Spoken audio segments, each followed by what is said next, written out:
Insurance isn't one size fits all. That's why drivers have enjoyed Progressive's Name Your Price tool for years now. With the Name Your Price tool, you tell them what you want to pay, and they'll show you options that fit your budget. So whether you're picking out your first policy or just looking for something that works better for you and your family, they make it easy to see your options. Visit Progressive.com. Find a rate that works for you with the Name Your Price tool. Progressive Casualty Insurance Company and Affiliates. Price and coverage match limited by state law. Shout out to Astropro for sponsoring this episode and providing us with free samples. Speaking of free samples, I am honestly so grateful because, as you know, this is allergy season in Texas. I think Texas is one of the worst places to live if you have allergies. I have this tree in my backyard. It is the cottonwood tree. I'm highly allergic to cottonwood, not only myself, but also Travis's, and I believe our children are. And Astropro has come in handy. It's a nasal spray, and it has made such a difference in my seasonal allergies. I feel like I can breathe, and it really helped relieve my symptoms quickly. Astropro is the first of its kind nasal allergy spray. It is the fastest 24-hour over-the-counter allergy spray. It starts working within 30 minutes, while other allergy sprays take an hour. And if you've had allergies, you know that every minute counts. Astropro delivers full prescription strength indoor and outdoor allergy relief from nasal congestion, runny and itchy nose, and sneezing. Get fast-acting nasal allergy symptom relief with Astropro. Go to astroproallergy.com for a discount so you can Astropro and go today. ASTEPRO allergy.com. Astropro and go. Use as directed for relief of nasal congestion, runny nose, sneezing, and itchy nose due to allergies. Yay Networks. I'm Brandi Redmond. I'm Stephanie Holman, and this is your weekly dose of BS. Well, last week, welcome. we pre-recorded a little too early last week because there was some Seriously, big news regarding y'all's unemployment. I mean, yep. it's so crazy. Let me tell you this, Trey. Have you ever met a more happy unemployed person? I mean, you would think that Jesus just parted the seas and said, Stephanie Holman, let's go. Like, she is up here on Instagram, like being a motivational speaker now. She is just. I have so much time on my hands. I've been like writing. I like to write, so I've just been like writing a lot. Anyways, it's very funny, but it's like somehow I got found my life yourself. back. You literally like found yourself in the last 6 days. I really have. It feels so good. I was lost, but now I'm found. Okay, so if you have not read the news, Real Housewives of Dallas, Bravo announced that Real Housewives of Dallas will not be renewed or will not air in 2022. Now, I want to get y'all's initial thoughts on this, and then I will give you my opinions. Mm-hmm. So now that you've had a week to let that kind of set in, how are y'all feeling? And be honest, some of y'all's cast members said they were just totally shocked. I was not shocked at all. Me neither. Not shocked.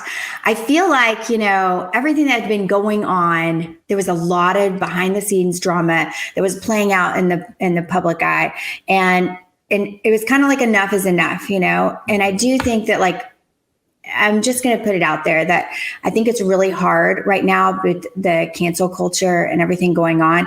It's hard to be in an element where you really you're constantly kind of on eggshells a little bit with kind of the climate that's going on. So for me, I think it's probably the best thing for the show is to take a break, take a long break, figure out where these girls are at, maybe in a few months, a year, and maybe it'll launch back on Peacock. That's my initial thought, was let it all die down. Cause I feel like it's weird too, on the other hand, because we're such a little sorority, we're a sisterhood, and some of the ladies that we haven't filmed with in a while, we've all reunited. We can't wait to see each other, and we're going to have kind of an anniversary party, if you will. So yeah, so I think it's kind of because you kind of go, okay, in the grand scheme of things, we did something pretty amazing. Mm-hmm. And shared our lives and the good, the bad, the ugly. And yeah, so I feel like it's kind of bittersweet. Well, I think from my perspective, it almost feels like you can breathe again. The race is over. You completed the journey race with is that. over. Like, it's been like, it's almost like when you're, like you're in school for 5 years and then you graduate and then it's like, well, now what? It's like, oh, okay, well, we did that. Yeah. Well, Stephanie, how do you feel? I definitely felt like it was not going to come back. I swear to you, I think I may be like a little intuitive. I'm just going to put it out there because Trey, did I not tell you? And Brandi, I think I told you the same thing. This whole season, I felt like this was the end. Like I felt like I was at peace with it.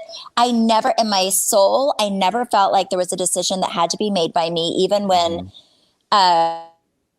even when the production owner would call me and talk to me about the subsequent season. Like I told Trey, I was like, I never felt like there was a decision to be made because in my gut, I always felt like it wasn't coming back. And then also we have a friend, Lori, who's like therapist / pretty psychic.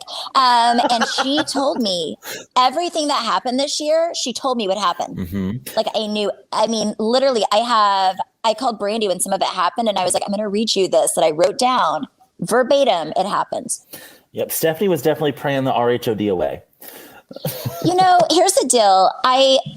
We left that season on such a high and everybody was getting along, like every single person. Mm-hmm. And this is the thing with reality TV and those shows is whenever it's an ensemble group and it airs, like it's almost like people are in this like really sad middle-aged woman, like popularity contest. Mm-hmm. Where they will tear each other down to have a moment for themselves.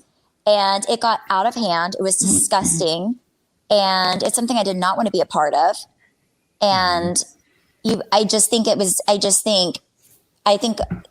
it got to the point where I didn't want anything to do with it. If it was going to stay the same, it was disgusting. Well, in looking at season 1 versus season 5, it kept progressively getting more and more out of hand. Yeah, like it was so gross. Like the things that were happening were not okay. Well, when you watch these shows, you're trying. I mean, the whole premise of Housewives initially was to get a peek behind the gates, like the stuff you don't normally see, the fabulous lives of X, Y, and Z. And so I think season 4 was a really rough year. And then to carry that on with season 5, it was like, there's nowhere to go from here.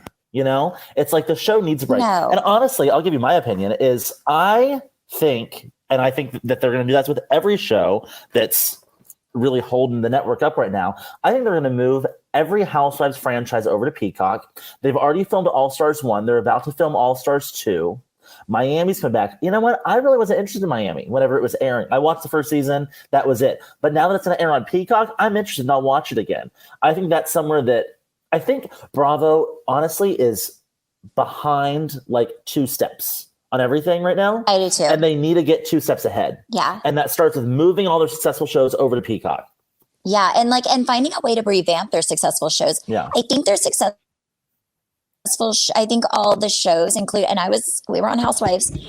I will say and I haven't watched Housewives in a while, but I know what I lived and I know what I see online. I think that it got so dark and it was like it was almost like how dark can it go? And then it got to the point where it was so gross and heavy and where people like, I watched it to like get away. Like I liked the silly drama, but if it's too heavy, then you leave having massive anxiety about what you just watched. Like I don't like it. There's so much of that in the world. Why carry that over into your TV where everything is so heavy? Like I kind of miss the days where it was a little ridiculous, like I'll see flashbacks on some of these Bravo accounts of like old episodes of like Orange County or, when there's so like there are real life things going on in their lives, but they're like things in their lives. I feel like these women try to like literally destroy each other almost. Yeah. Well, and I think that I think a lot of that goes back to when you continue to add new cast members and change up the characters, it goes too far. Like I'm at this point, really, I don't really care to meet anyone new on any city. And so that's why I think Bravo's really revisiting the way they're handling these shows. And I do think Dallas will come back in a few years on Peacock. But have you read what they're doing in New York?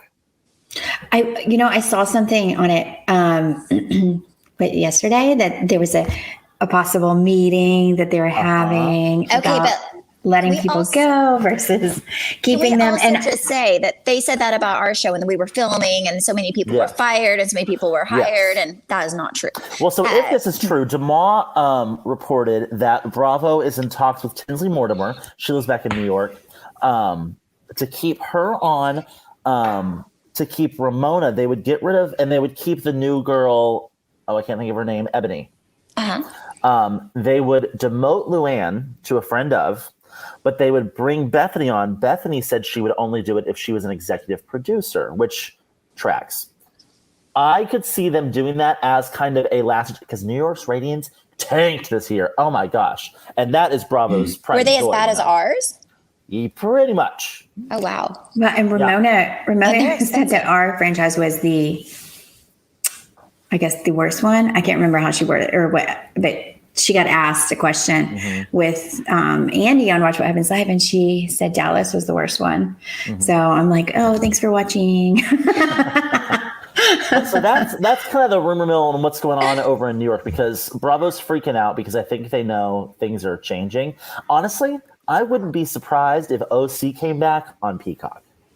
Ooh, if maybe. they filmed that whole thing and then said, that would honestly be the best thing for them to do. And I would immediately subscribe to Peacock if they said, actually, it's over here.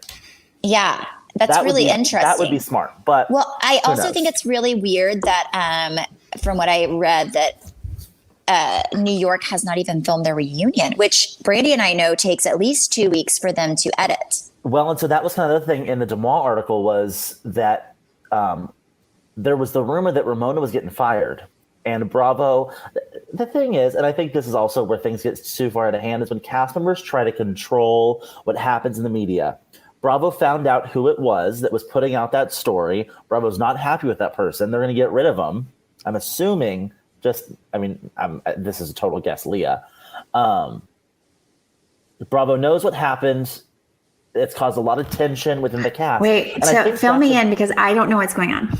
Well, so someone put out a rumor that Ramona was fired, and it was gotcha. all over social media. Over the place.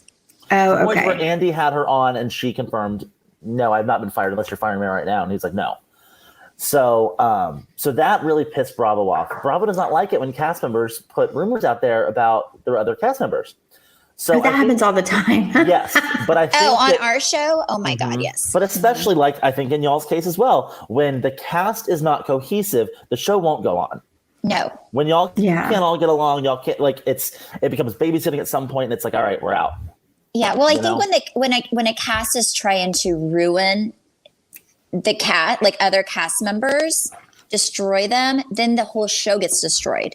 Yes. I will just say that. I will just say, for instance, with ours, I know for a hot second, I felt like Stephanie and I were trying to be taken down in a certain direction, which was not the case. And there were several times, Stephanie went, there were times that I feel like people would try to start and make up rumors about Stephanie, and I'd be like, wait, what? No, that is not true.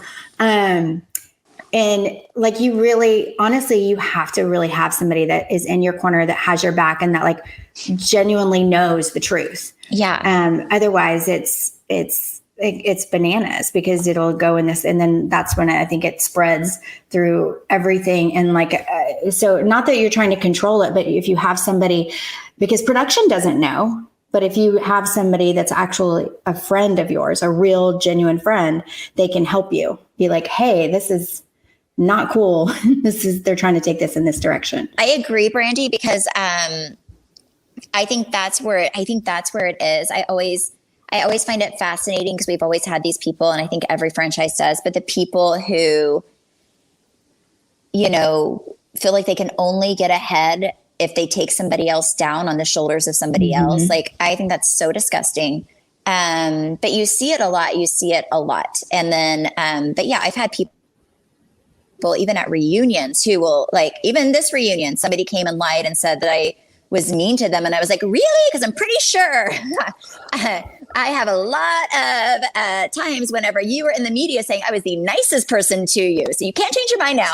Well, I think it's hard because you'll have cast members telling you one thing, you have producers saying something else, you have social media. So I know for you, both of you, it was important to keep your head above water by having someone else to talk to. And I know y'all talk to Lori a lot just through filming and stuff. And that's, I know, Stephanie, where you kind of lead on like therapy a lot because you do have so many things that are clouding your head and your judgment. Oh, yeah. I mean, I am best friends with BetterHelp right now. I definitely believe in therapy. And here's the deal. These shows, regardless if people realize it or not, are the hardest things mentally to do because you're constantly getting so much chaos and things thrown at you. And you really have to try to stay in a really healthy, centered state. And what I love about BetterHelp is it's an online resource for therapy. So during COVID, a lot of people cannot go and see a therapist. So this is fantastic because you can do therapy from the comfort of your own home. You can do therapy through video chat, on the phone, and you can even text your therapist weekly to check in and to stay connected. BetterHelp connects you to your therapist by doing an online quiz. And based on that quiz, they connect you to the perfect therapist to fit your needs. If for some reason that therapist is not a fit for you, you can try a new therapist out until you find the perfect one for you. I want you to start living a happier life today. As a listener, you'll get 10% off of your first month by visiting our sponsor at BetterHelp.com. Join over 1 million people who have taken charge of their mental health. Again, that's BetterHelp, HELP.com/weekly dose. The most amazing group. Y'all, when I tell you that I really hope that Erika Jayne is out here seeking some better help, it is getting nastier by the day. Is it? Okay, so I don't know. I mean, from the law offices of Trey Stewart, I think this is absolutely genius because the legal team that is trying to get all this money back from the Girardis is watching Beverly Hills, minute by minute and putting things out. So this past week, Page Six released how Erika Jayne spent the $25 million that they're trying to get back that belongs to these victims. This $25 million is being seen as a loan to EJ Global LLC, which is Erika's LLC. Now, was it her that spent it? I don't know, but it's in her name. So as Sutton said a few weeks ago, she is solely responsible for it. Here's how she spent this money. And I would really love to see the absolute breakdown of these receipts to know just how in the world this happened. So between 2008 and 2020, she spent $14,259,000 on her American Express card. Oh my Lord Jesus. I'm going to send this to Travis so he really thinks I'm a really good wife. So I broke that down. That's a little over $100,000 a month. That's insane. Okay. That's a lot. My bill is, I'm not going to tell you guys what my bill is because you guys will give me shit, but it's under $5,000 a month. Is it? Mm-hmm. Well, I am so proud of you. My Amex, yeah. Oh my Actually, goodness. usually it's under $4,000 a month. Yes.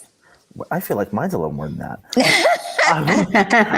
She spent $1.5 million at McDonald's Selznick Associates Agency, which describes itself as the first agency dedicated to represent dancers and choreographers exclusively. Now, I think that I did a little research on them. I think they put on her tour. So just we've done a tour. She spent $1.5 million on that tour. Now, we know firsthand what these things cost. She did venues very similar to ours.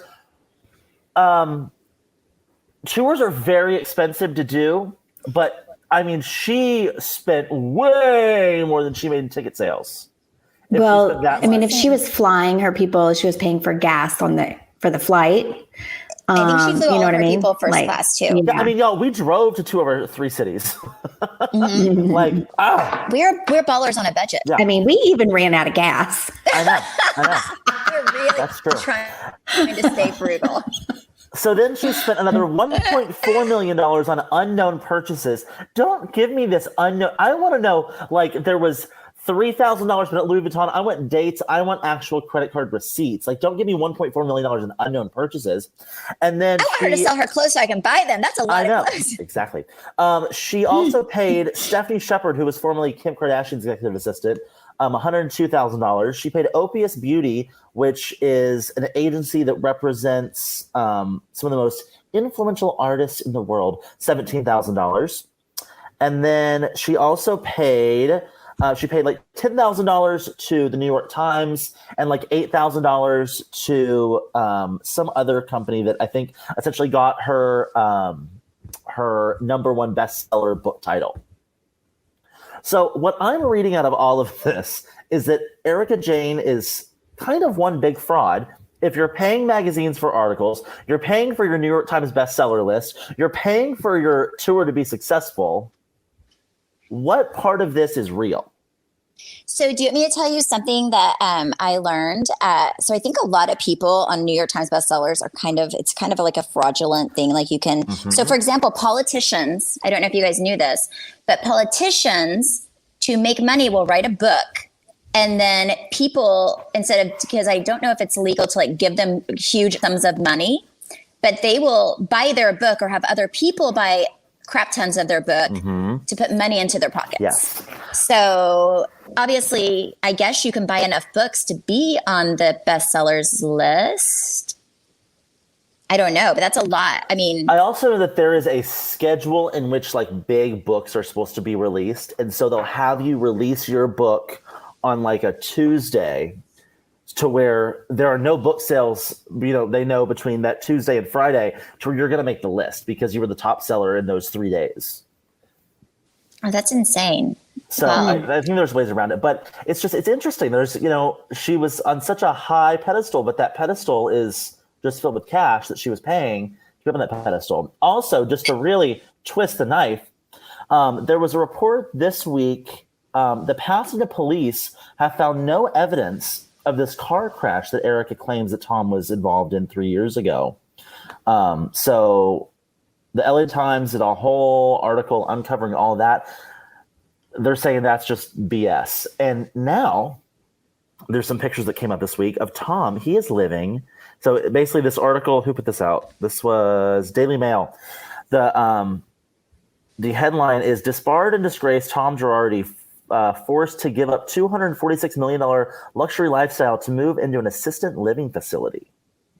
Isn't that crazy? Jesus. I just keep thinking about that Bible verse, What Bible verse? For people that want to be first and, like lie and cheat to be first, they will be last. Absolutely. Absolutely. Oh my And, God. Well, let me ask you this.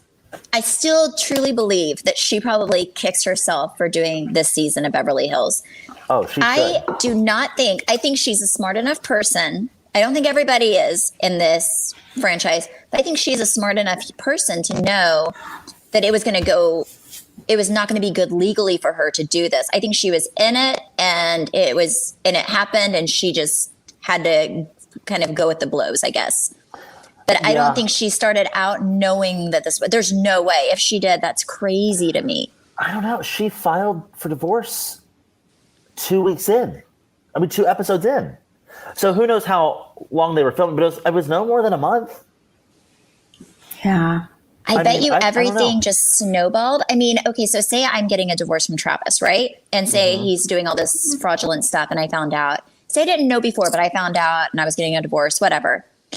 I would not go on TV knowing that was all going to hit the fan. I would probably be like, oh shit, I'm going to take some time off. I'm going to figure out my life and then go back. So I cannot for the life of me believe that she went on here. Maybe she did knowing that all of this stuff was going to happen. I think it's, the fans are loving it. I think everyone's loving the season of Beverly Hills, which, is good for the franchise, but she is getting torn apart. I still have not really watched it. Oh, it would 100% would have been better for her to have been more silent and to get through this right now. Instead, this is it's causing more havoc on her, just being in because she's currently in a spotlight on top of a spotlight. Yeah. And everything that she says and does. And it seems like they're going to use against her in court. I don't know. Again, I'm always like devil's advocate. I always think, guilty until proven or innocent until proven guilty, right? Like you can't go in and nobody knows what she knew. But I do know that it's hard to spend $1 million a year on clothes and shoes and handbags and glam. So that alone just blows my mind. I still can't get over the fact that I don't know if I could physically do reckless. it. I don't know if I'm trying to think. Because I have blown, like yesterday, for example, I looked at my closet after Housewives and I realized that I have 2 things in my closet. I'm either going to prom or I'm going to the gym, but I'm never, ever going anywhere else, right? Because for Housewives, even if you go to somebody's house for Chick-fil-A, you wear really nice clothes, right? So I have this very important section of my life with my clothes that I do not own. Like I have like 4 pairs of jeans, truly. Like I don't know anybody who only has 4 pairs of jeans. But I have like 50 dresses. Mm-hmm. Who has that? It's insane. So I'm working with this girl, this stylist, and I was like, hey, I just need like everyday things. Like I have no casual clothes besides Lululemon. So, and I went there and I bought like pretty much a whole new wardrobe that can get me through the winter. And I did not spend a quarter of what I didn't even spend her Glam Squad money in a month. Well, so what's extra, you'll have to watch Beverly Hills now because it is getting so good. So this last weekend, Sutton is over here doing the Lord's work. And she was asking Erika a lot of questions that were very uncomfortable. And one of the things Sutton did was she got all the girls except for Erika together and said, I don't feel comfortable associating myself with Erika because I don't know what she's telling us is a lie versus the truth. And when I tell you I love the other side's lawyers, they're just so petty and it's fantastic. Lisa was like, well, you're a fair weather friend. This has nothing to do with me and I'm going to defend my friend until the end. So what have the other side's lawyers done? They said they're going to depose Lisa Rinna for blindly supporting her to know exactly what she knows as to why she's supporting her. So it kind of... those lawyers are just real thirsty. They really are. But it just goes to prove Sutton's point of like, all right, you're going to blindly support her. I'm not going to because she said this stuff isn't making sense. The stuff she is telling us is not matching up with what's being reported. It's just, I can't. And I think and I wish they would have just said it. I'm not going to go on TV and say this girl's innocent when we don't know that. When we, and so it's even, I think, just knowing how this works after y'all doing it for so long, this dinner that Erika showed up to, everyone came in a chauffeured car and Erika drove herself. And I know damn well that she refused to get in whatever chauffeured car they sent because she wanted an escape whenever she wanted to get out. Like that's how I've done that before where they want to drive me and I'm like, no, thank you. Right. So she knew that she was coming in for an assault. Yeah. But I mean, it is so crazy. You never know, like, you just never know, like, what was filmed and they didn't show and all that stuff. And that's what always really bothered me because I feel like any bad moment that I ever had was on TV. Mm-hmm. I'm just saying anything. And then we have other people who it's just like you're like, why would you protect them? Like they actually had a bad moment and you didn't protect them. Mm-hmm. I will say, you protected them. I will say, Brandi, I think I would agree with you on like, I will, because here's the deal with the show. And I think I was so aware of this that I probably didn't like Brandi always, you were one of them. There were some other people, but you always did your job. I will say that.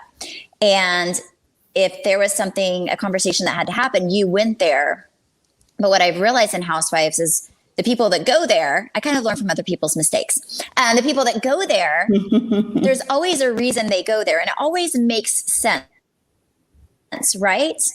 But they can't, Bravo is, audience, now we can tell, you can love to love someone and love to hate somebody, but you can't hate to hate somebody. Right. So if the other person was dead wrong and they looked horrible, they really couldn't show too much of the ugliness of why people felt the way they did. There's always more to the story, but they have to make that person still likable. They have to they try to make it as even as possible. Mm-hmm. And sometimes I'm like, this is not even whatsoever, but a good producer and a good network or a good production company tries to show both sides, tries to make it even, tries to show the story. And there are sometimes they want you to say things like at the end when, in our show, I remember the producer coming up to me, the very last what was it? The finale when Carrie, what does she do? You guys broke in with plexiglass or whatever. to be completely honest, I did not care whatsoever, right? Like the Bigfoot man, I truly, that pissed me off. I cared. That was 100%. I felt that way. I've never been so mad at her. However, that plexiglass thing, I really didn't. I mean, that's between her, Brandi, and, if Brandi wasn't mad, I did need to be mad, right? Yeah. But they push you to say something because something needs to happen, right? Mm-hmm. But I mean, that day, what people didn't see is like Brandi's father was in the hospital. She didn't know if he was going to make it. There were all these things that were happening. And then you have to go out and do your job. And I'm like, this is insane, So I don't think people, there's so much that doesn't get shown or doesn't get aired that makes things make sense. So I always look at and it's like, differently. I mean, I remember Tiffany Moon's birthday party. We all had a great time. Tiffany got hammered, you guys, like where she was like throwing up. It was really bad. And I was trying to push the cameras away to stop filming her, to protect her. And they just kept filming. And to the point where I went with her to the hospital until her husband could get there. Because you were worried about her reputation. I was worried about her reputation and stuff. And isn't it funny how that was fun though? Yeah. And then I was like, wait a minute. I did what to you? I will say you are a good friend. Because you go back and show the truth. You stayed at the hospital until like 4:30 a.m. I did. It was Brittingham came to my house and the producers were all messaging from the hospital. But there are things you just don't see. You don't see, but in that time, it's like, like in the beginning of this whole conversation, I feel like that was one thing, like you love each other, you want to protect each other and take care of each other. And then in the end, you're like, wait, what the hell happened? Like what you said, like what happened? I thought we were all good. I thought we were just filming something. And I get that there's little things in here, but you're really trying to destroy my life. They'll run you over with the same bus you put them on. Yep. Ain't that the truth? It's so crazy. Well, Brandi, thankfully now all you have to worry about is toys all over your house. Yep. And if you've ever stepped on a toy before, they hurt. Oh, especially Legos. My God. Legos are so painful. Oh my gosh. See, I'm like checking on my little nugget right now. Like, yeah, you know what? I'm just going to enjoy being a full-time mom and doing all the things. And one of the things, like especially with COVID and the new Delta variant, I'm not putting the baby in a Mother's Day out or anything like that. She's going to be home with me. And one of the things that I love is one of our sponsors is Love Every. And it's basically the guesswork out of figuring out what you're going to do, how you're going to play with your baby. You get a customized box every so often. And in the box, it's unique toys to help learn and develop and play with your children. It comes with directions. And I love it because it's like fine motor skills where they learn to, use things to place on top of each other, putting something inside of something. And it seems so simple, but they make them to where they feel organic to me and I love them. And one of the things that my baby loves is the mirror that they sent. So she likes to look at herself. Oh. So yeah, she's Brian's little daughter. She is. So Love Every's play kits are designed by experts for your child's developing brain. Each play kit is tailored to your child's exact learning stage, so they have the right toys for the right time, with new play kits delivered every few months that grow with your child. Play kits come with unique one-of-a-kind activities and playthings that are built to endure plenty of play. Take the guesswork out of your child's play. Choose Love Every today and get free shipping when you sign up to receive your play kits at loveevery.com/weeklydose. That's lovevery.com/weeklydose for free shipping. Loveevery.com/weeklydose. You guys, I really do love it. I love that they're unique and like I said before, they feel very organic. Like the little wooden things that come and I don't know why, but all the little noises that they send all these different textured things with noises, and it's just fun with the baby. And I can literally set her up and she just goes to town and plays with all the little things. Oh, I love that. Yes. So sweet. All right, we got to end this podcast the best way we know how. That's talking about Britney Spears. Oh, yes. Oh, my goodness. Yes. Okay, so before her deposition, I guess a little over a month ago, I think a few days prior, there was a 911 call to her house, and it wasn't really ever found out what that was about until recently. So TMZ reported this week that Britney Spears' dog was taken from her earlier this month after her housekeeper believed the pet was being neglected. Now, there was a police report filed this past week. The housekeeper said that Brittany assaulted her. So more has come out about that. The housekeeper was sending pictures, allegedly, to Brittany's dad. Brittany's dad said, all right, take the dog. Brittany believes this is a tactic. It's known that she loves her dogs, to drive her nuts, make her mad, and get her in some sort of trouble to keep her in the conservatorship. So the dog's been missing. Brittany finds out the housekeeper is the one that took it, and that she has been sending pictures to her dad. Well, one, Brittany didn't like that the housekeeper was taking pictures in her house. Reasonable. Two, she felt like her dad and the housekeeper were in cahoots to do this. So she was trying to get the housekeeper's phone. In that, I guess the phone got tossed out of the housekeeper's hands. And then now there's some sort of investigation as to, did Brittany assault this lady? Now, let me tell you, if you took my dog, I would punch you in the throat. So I think this housekeeper made it out just fine with her phone falling out of her hand. Because, I mean, God bless you if you try to take my dog from me. What are y'all's thoughts on this? I think Brittany is just under attack left and right, but I feel like, she's almost at the end of the road. Let me ask you this. This is just, I'm probably going to get some shit for this, but I don't care. Do you think that they're trying to make her look crazy on her social media? Sometimes I see her post and I think they're setting her up. You know what? I would say yes, but like I said before, I think Brandi's Instagram posts are just as cryptic as Brittany's Instagram posts sometimes. No, but I mean, some of I know Brandi's not crazy. She is kind of crazy.